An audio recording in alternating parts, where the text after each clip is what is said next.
Sir, when do we have to start? Yeah, I'm starting, sir. Yeah. Okay.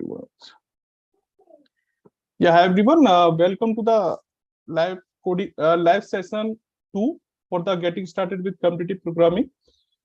In this session, we will explain the solution of week 3 programming assignments, and we will also explain the problem statement of week 4. So today, this session will conduct by the Satvik and Sahil. Both are the TA of this course.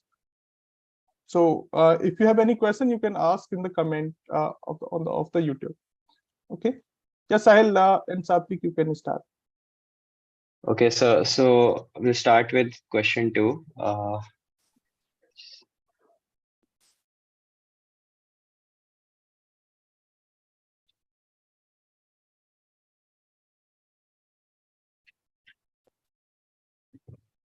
All right, so I hope it's visible. Yes. Okay, so let's just start with understanding the problem a bit. So we're given two arrays A and B of equal length n, and we have to make operations on the array A and determine if we can change the array A to array B in some number of operations. So a single operation is defined. Basically, you can change AI to AI plus 1. You can increment it by 1 given this condition that if AI is less than or equal to AI plus 1, then you can increment AI. So let's just take a few examples from this sample cases only that we were given. Let's assume this is A and this is B. So now you can see now we have to try to make apply some number of operation and try to make array equal to array B. But here you can say that you can see that A1 is greater than B1, and as it is greater than, so we cannot decrease A1 because we can only increment it. So that is why here we cannot change array in any number of operations and make it equal to B. So in this case, the answer would be no.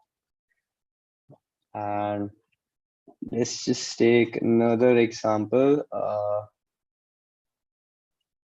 Something like,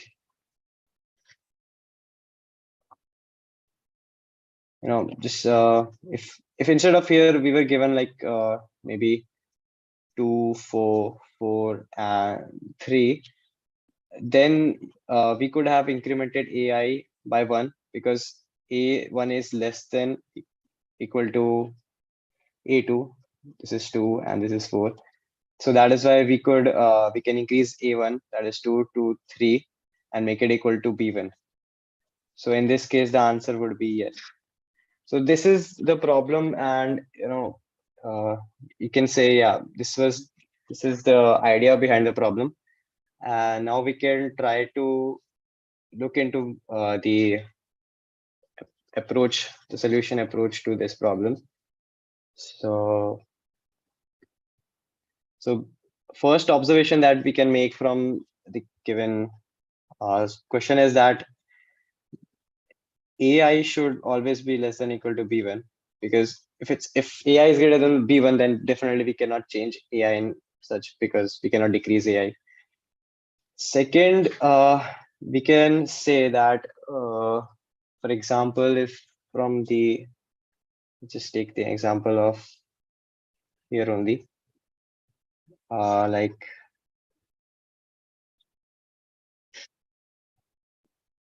we were given a 1, 2, 3, 4, 5, and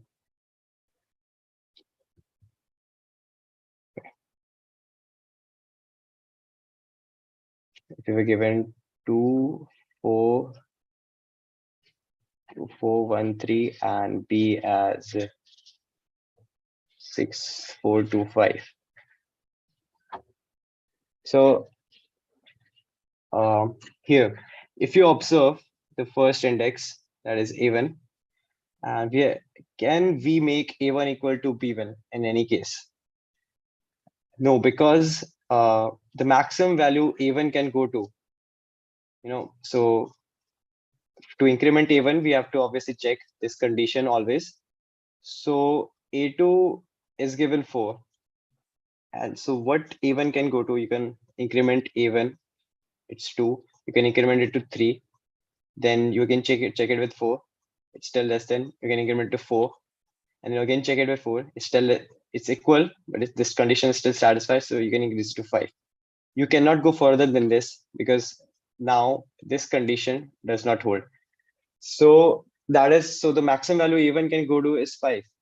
And here it is given 6. So in this case, we cannot make a1 equal to b1 ever. So from this, we can derive the second condition that we need to check. That is,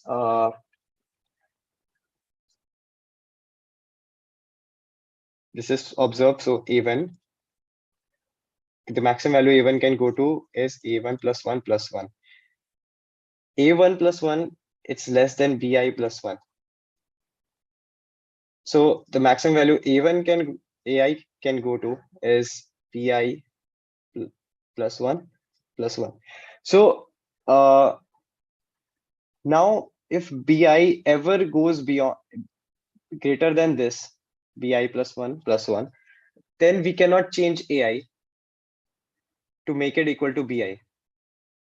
It can never happen if bi is greater than this. And so here we can come up with our second condition. That is, bi should always be less than equal to bi plus 1 plus 1. So this is the second condition that we need to check. The first condition is this, and the second condition is this. If these two conditions are satisfied, we can say if we can determine if we can change array a to b, and we can say if both these conditions are satisfied for all I, then the answer is yes. And so yeah, this was the greedy approach behind the behind this question. So if should I code it also? You can explain the code. If code is not big, you can write the code out. Okay, I'll just, it won't take much. Yeah, I'll just, So firstly, we are taking the input t.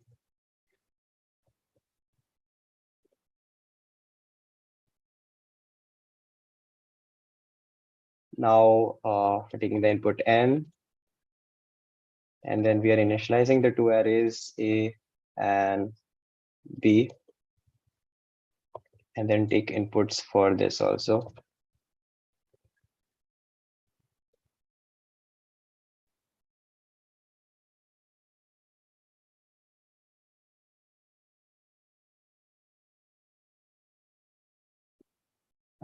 And now we just need to traverse all the elements of the arrays and check for these two conditions. So let's just initialize another variable that will check if the condition is true for all ai. So we'll initialize it with true. And now if any case, if ai is greater than bi, the first condition, we should make check equals to false. And the second condition, if also, now if ai was already greater than, if ai is equal to already bi, then obviously we don't need to do any operations.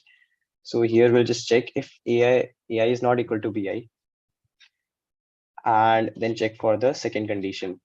That is, if bi is greater than bi plus 1, then we make check equals to false.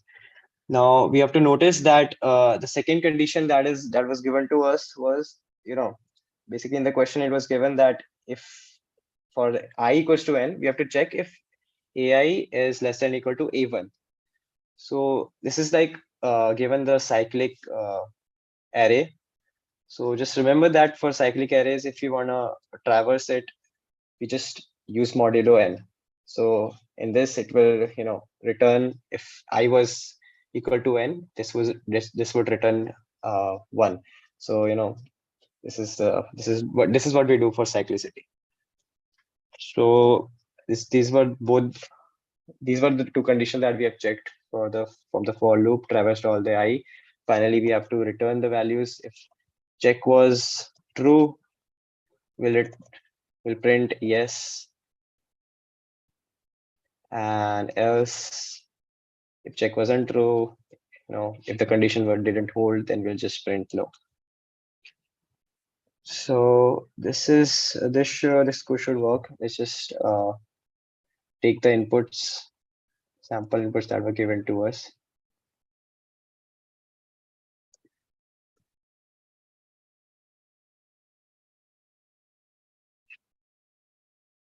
Yep. So the expected out was no yes, and yeah, it's giving us no yes. So yep, this was the approach to the problem number 2, week 3. I hope it's clear to everyone. So are there any doubts?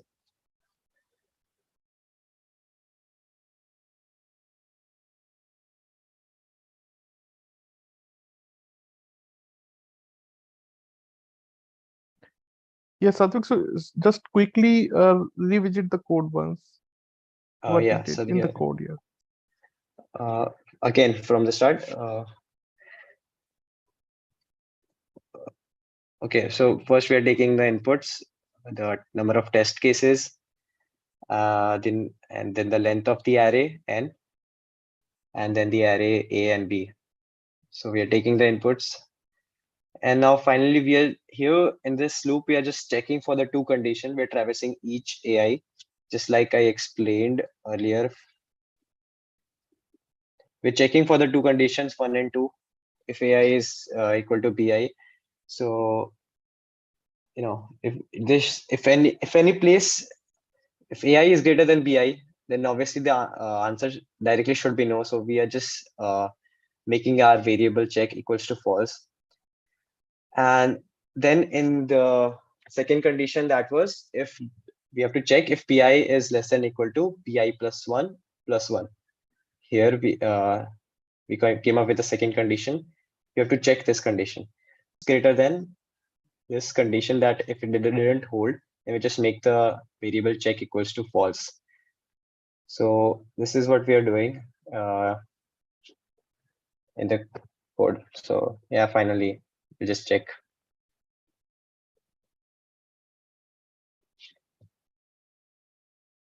Yes, sir. It's Okay, yeah. So any question, those who have joined the class?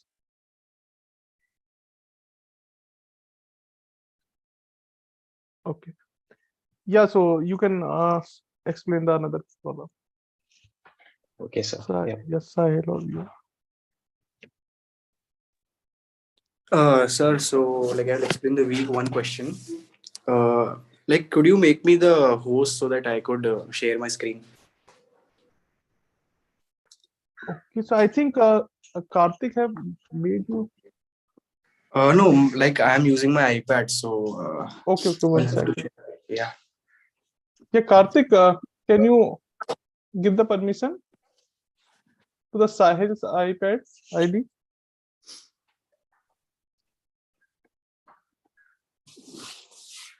Yeah, 1 second.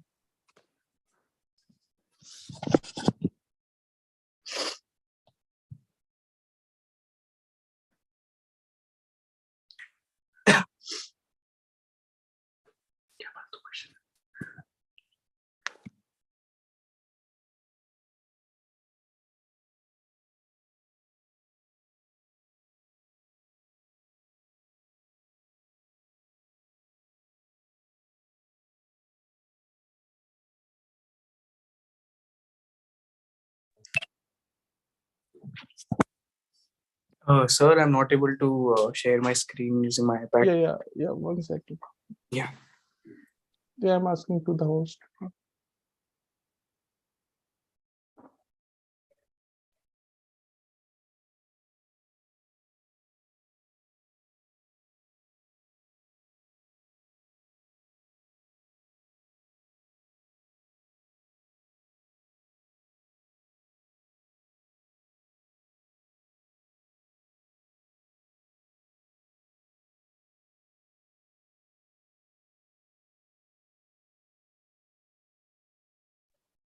Yeah, until Satvik, you can explain the problem, week 4 problem, just the statement.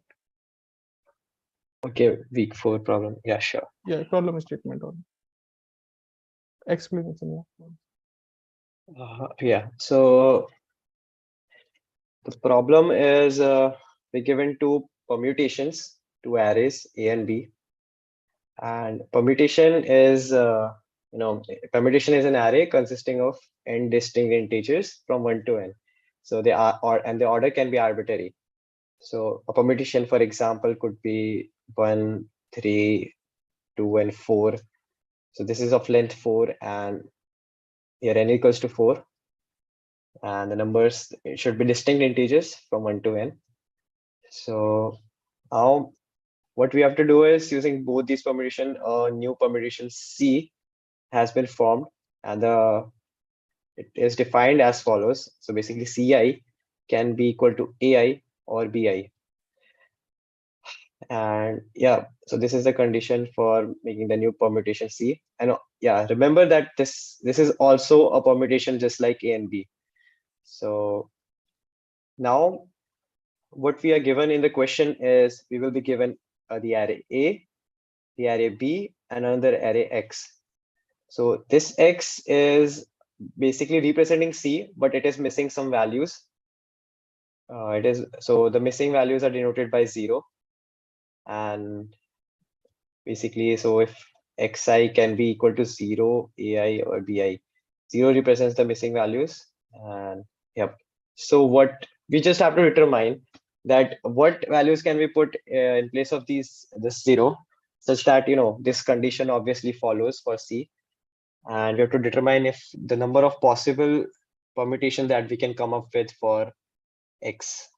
So this is the question. If we have to take, for example, let me explain through a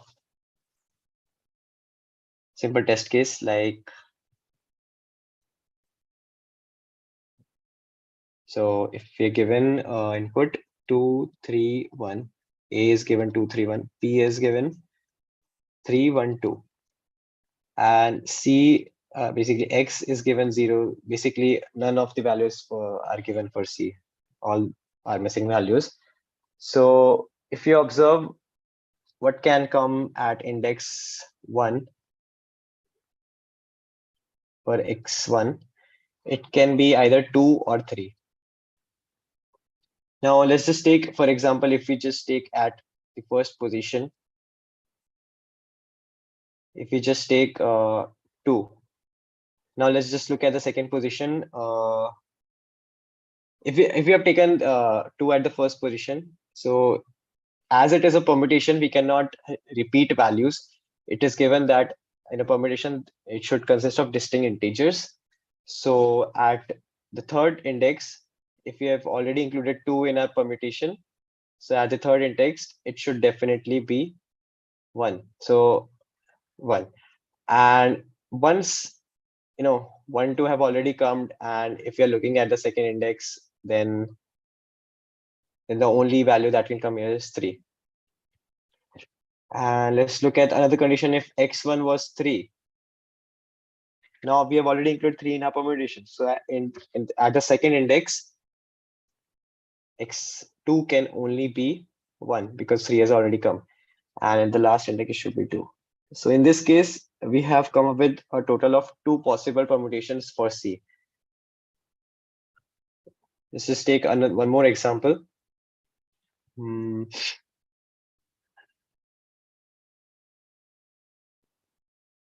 A is given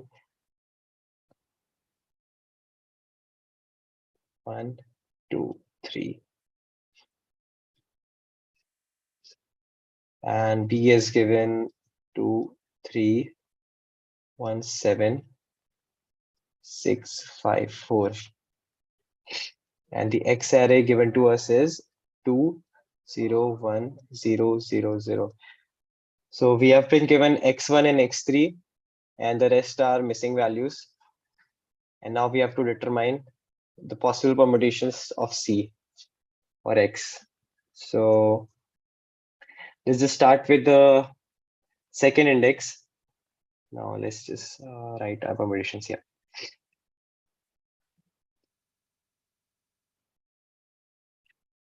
These are our indices. Okay. Now let's start with the first index. First index, it is given to us 2, so it's always fixed, and the third index is fixed to 1. Now let's look at the second index. The possible values are 2 and 3. As 2 has already occurred in our permutation, the only possible that can come here is 3. Looking at the fourth index, the possible values are 4 or 7. And if we take a 4 here, then look at this, the last index, 7 index. If you have taken 4th here, 4 cannot repeat here and 7 can come here. Similarly for these two also, if you take 5 here, 6 should come here. Again, now 3, 1 will always be fixed. Here you can change 7, 4, 5, 6. These will always be fixed. Here you can take 4 again. You can do 6, 5, 7, 4. And here 7, 6, 5, 4. So these are the 4 possible permutations for this given input of A, B, and X.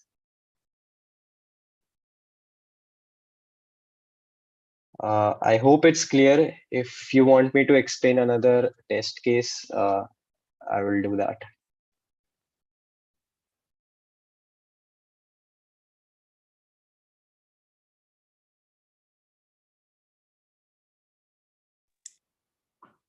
So like if Satvik is done, I can explain the week 3 question number 1.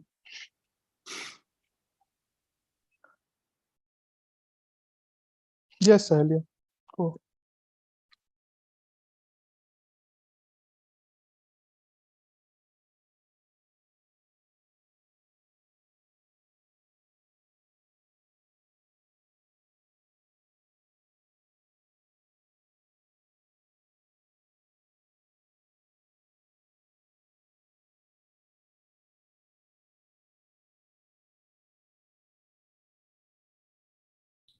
So am I audible?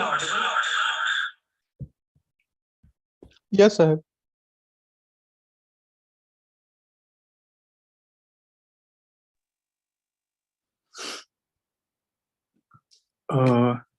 Yeah. So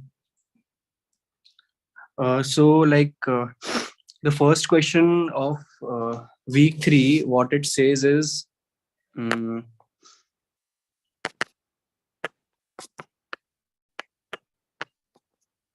just a second.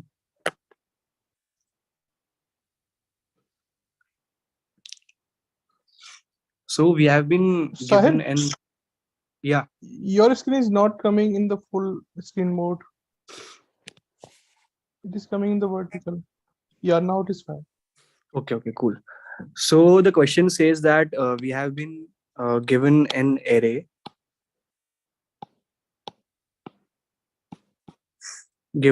of n positive integers, and we have to find the minimum number of operations required to sort the array in non-decreasing order. Okay, non-decreasing order.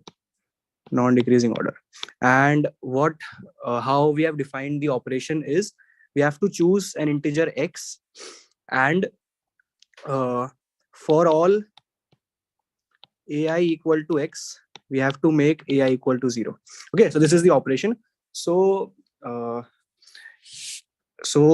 we have to find the minimum number of operations required to sort their in non-decreasing order. So like as this week is based on greedy approach, so we will go by the greedy approach. So if we take a test case, let's say 3, 3, 2, if this is the array, then to make it non-decreasing, what we will do, we will choose x equal to 3 and we will make this as 0. So the resultant array will be 0, 0, 2, which is a non-decreasing array. So here the number of operation is 1. Similarly, if we take an example as 2, 4, 1, 2, this is here, if we see, we will have to make the whole array as 0. Because let's say if we take 2, x equal to 2, and make it as 0, then this will become 0, this will become 0. But the resultant array is not non-decreasing. So let's say we take x equal to 4. We make it this 0. Again, the array is not non-decreasing. So we'll have to take x equal to 1 and make this as 0 as well. So how many numbers, how many operations did we do? 3. So here, for here, the answer is 3.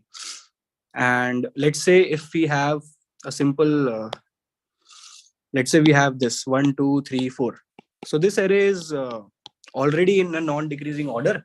So we need not do any operation. So here the answer will be 0. So how to approach this problem is, so we have to make the array non-decreasing, right? So what we will do, let's say if this is the array. This is the array of n size. So what we will do, we will find the maximum suffix, which is non-decreasing. We will find the maximum length suffix, which is non-decreasing. So I'll show an example. Let's say if we take an example to be,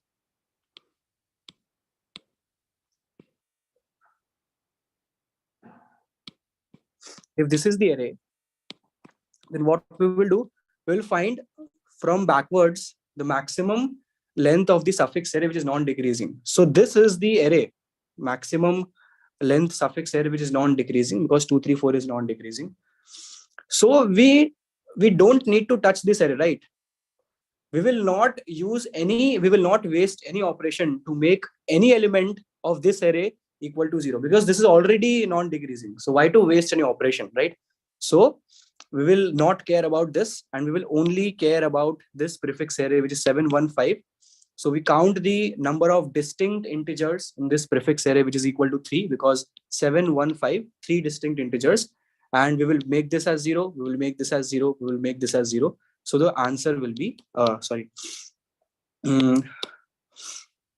the answer will be 3. Okay. But so this is the main idea behind this. But if you directly go and implement this, you find the maximum suffix array, which is not decreasing. And for the rest remaining prefix array, you find the number of distinct integers and you output the answer as that number of distinct integers.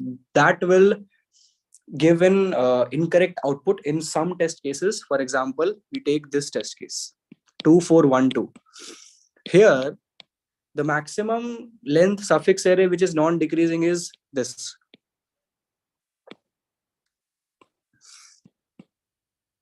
Uh, 1 and 2. This is the maximum length suffix array, which is non-decreasing. So what you will do, you will make 2 equal to 0, you will make 4 equal to 0. But when you are choosing 2 equal to 0, this will also become 0. So the resultant array will not become non-decreasing. So this is a problem. So to solve this problem, what we need to do is, for this test case 2, 4, 1, 2, we find the maximum length suffix array, which is non-decreasing. And let's say we take a map and store these elements 2 and 4 in the map.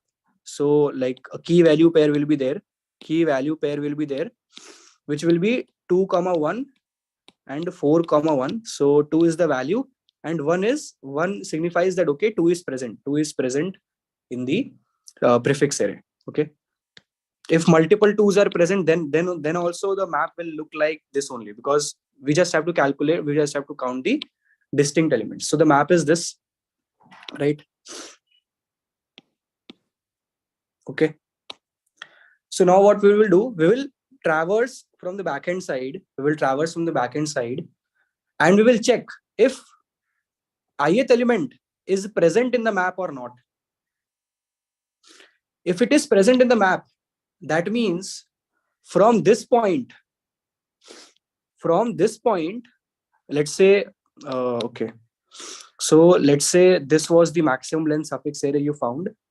You calculated the map for this prefix array, and now you traverse from the backend side and you found that this ith element is present here also in this prefix array.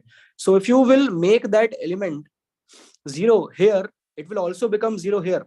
That means from this point to this, from this point, you have to check the prefix array and you have to calculate the number of distinct elements, and that will be your answer. You will not care about this part because here all the elements which are present are first of all in the non-decreasing order, and second point, they are not present in this prefix array. Okay, so this is the point. So for example, 2 4 1 2 was there. What we do is we have this array, this suffix array, which is non-decreasing maximum length. We have the map for this prefix array is 2 1 4 1. Now we traverse from the backend side and we check if 2 is present in the map. Yes, it is present in the map. So from this point to backwards, we will calculate the number of distinct elements. So 1 is an element, 1, 4, and 2. These are 3 distinct elements. So the answer becomes equal to 3. So this is the basic greedy approach. You first find the maximum length suffix array, which is not decreasing. Then for the remaining prefix array, you put all the distinct elements in the map. Now you traverse from the backend side again, and if there exists an element in the suffix array which is also in the map, then from that point you will stop at that point, and from that point you will consider the prefix array and you will calculate the number of distinct elements. Okay, so this is the basic approach. So now, like, I will show you the code.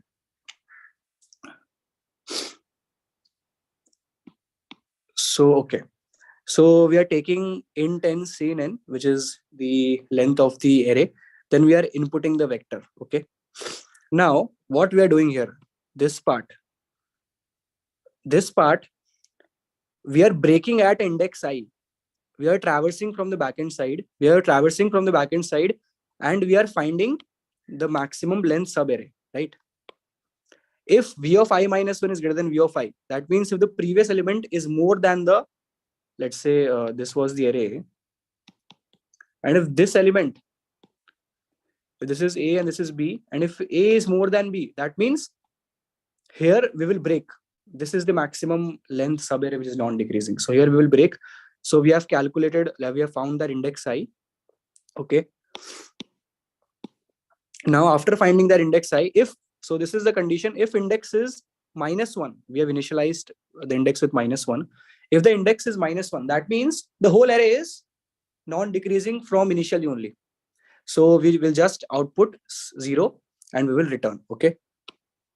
So now we take the map, we define a map, and for the prefix array, which is we traverse from index 0 to index IND, we put all the distinct elements in the map. Okay, we put all the distinct elements in the map. I hope till here it is clear. Now,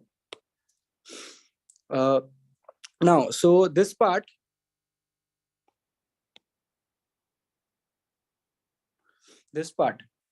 we are again traversing from the backend side and we are checking if the ith element is in the map. If it is in the map, then we will break. And from this point, we will traverse, we will consider the prefix array and we will store all the distinct elements in the map, and whatever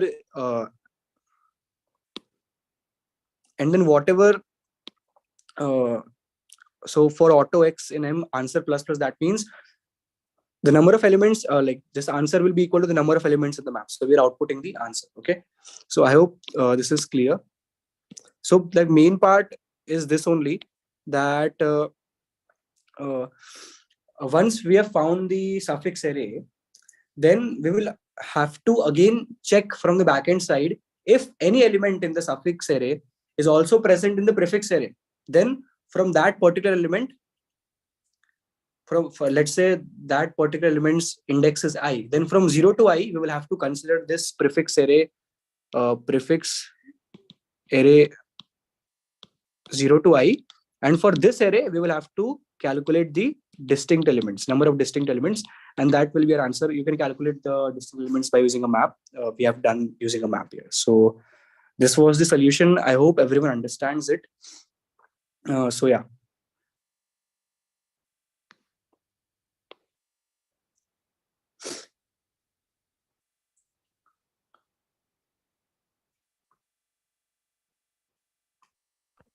Yeah, any question? Those who have joined the meet? Ashwin, Akash.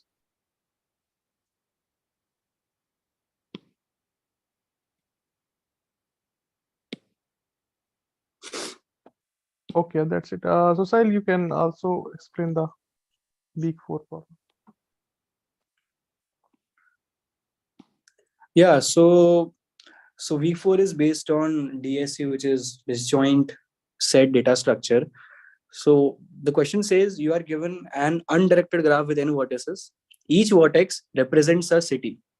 We say that city U and V belong to the same state if there is a path from U to V or V to U. Okay. Your task is to find out the number of states. So, and if we carefully take a look at the note, a state is a group of directly or indirectly connected cities and no other cities outside of the group. So for example, if the graph looks like this is first 1, 2, 3, 4, 5, 6. So there are 6 cities. And how many states are there? 2 states are there. Why? Because these 4 cities are indirectly or directly connected with each other, and these 2 cities are indirectly or directly connected with each other. That means the number of states is 2, right?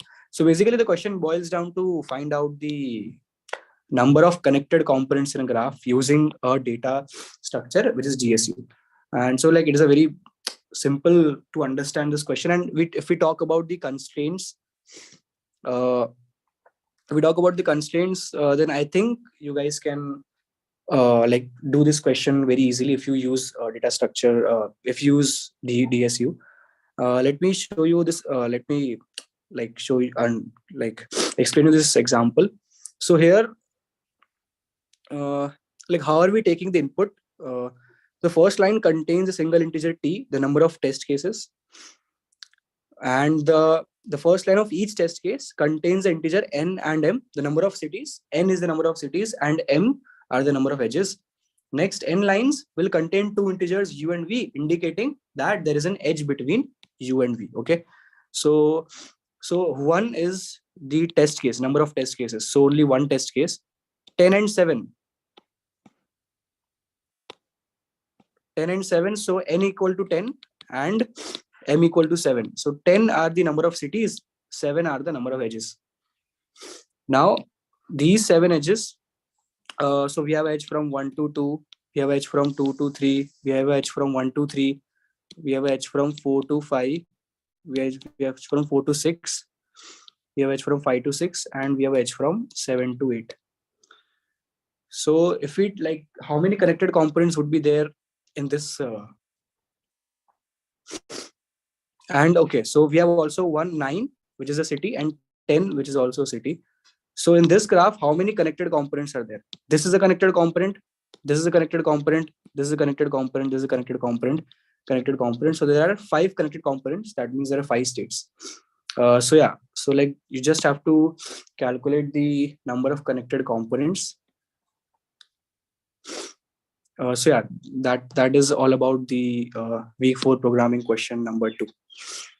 I hope you guys understand this question. If you have any doubts, you can ask me in Discord or in Google group. Yeah, thank you. Yeah, thanks, Sahil. Any question? Those who have joined this meet. Okay. Yeah, okay, that's it. So if you have any doubt, you can ask on the Discord forum or Google groups. Anywhere you can ask. We will reply on that. So every week we will conduct this session for the each week programming solution. So I hope all the solutions are clear for the week 3, and I hope the problem statement is also clear for the week 4. So thanks everyone.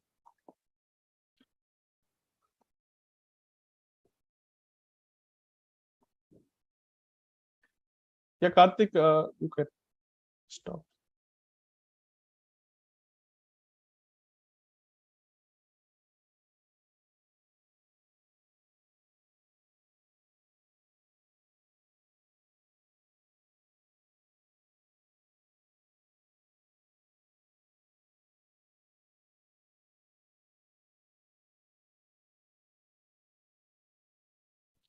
Yeah, Sahil Saab, we can leave. Yeah, thanks, Ashwin. Thank you, sir. Thank you, sir. Thank you.